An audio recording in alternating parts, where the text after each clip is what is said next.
Now, when you give fibrinolysis, aspirin must be administered. You normally give dissolved aspirin. You can give 150 to 325 milligram by mouth. Clopidogrel is the only P2Y12 drug which is a second antiplatelet which is allowed along with aspirin when you lyse the patient. You cannot use prasugrel or ticagrelor because of the risk of bleeding. What is the criteria for successful fibrinolysis? 1 is relief from chest pain.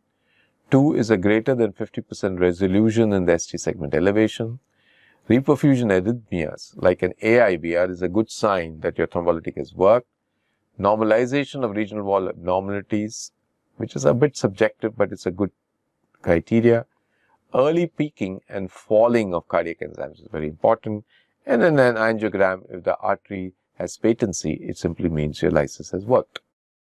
Now, failed fibrinolytic, the most important is absence of reduction of chest pain, and when there is less than 50% resolution of the ST segment in the lead, showing the greatest ST segment elevation measured from the baseline to 80 milliseconds beyond the J point, with or without chest pain. So it's very important that this definition, along with chest pain not coming down, is the commonest way we diagnose failed fibrinolytic therapy.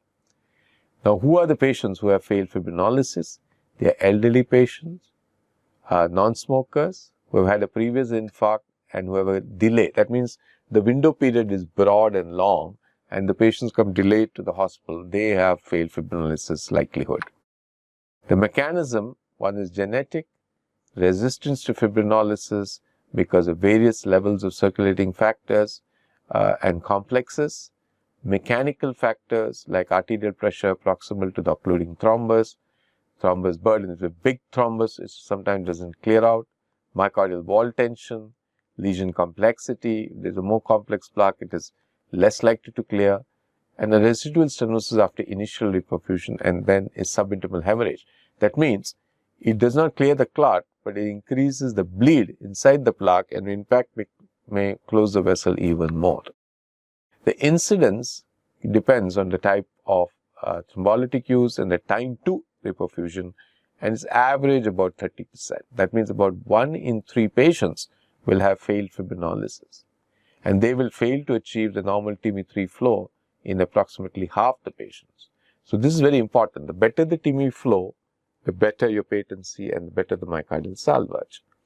The significance is that if you have failed fibrinolysis, there is a much higher incidence of early death and greater left ventricular dysfunction.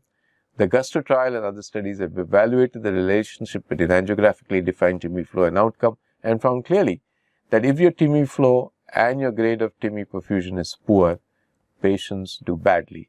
Your mortality is higher. For example, if TIMI3 flow, your mortality at 4 to 6 weeks is 3.7% versus 7% for TIMI2 and almost 9%